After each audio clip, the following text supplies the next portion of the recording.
Hello అండి, Amla rice చూద్దాం. ముందుగా ఉసిరికాయలు తురిమేసి పెట్టుకున్నానండి. బాండీలో 2 టేబుల్ స్పూన్ ఆయిల్ వేసి పల్లీలు వేయించుకుంటున్నాను.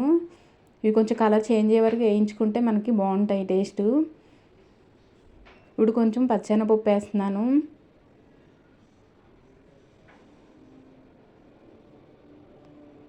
ఒక స్పూన్ ఆవాలు, జీలకర్ర, ఒక స్పూన్ పసుపు వేయించానండి. ఇవన్నీ ప్లేట్లో తీసి పక్కన పెట్టుకున్నాను. ఇప్పుడు 2 ఎండుమిర్చి, 2 పచ్చిమిర్చి, కొంచెం కరివేపాకు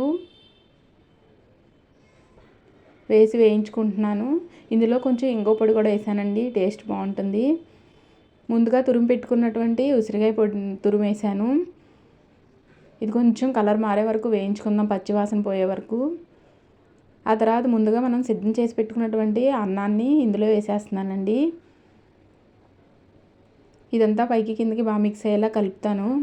ముందుగా మనం ప్లేట్లో తీసి పక్కన పెట్టుకున్నాం కదండి, వాటన్నిటిని ఇందులో వేసేసి బాగా కలిపేసుకున్నామంటే ఉసిరికాయ అన్నం రెడీ అయిపోతుంది. చాలా టేస్టీగా ఉంటుంది. మీరు ట్రై చేయండి.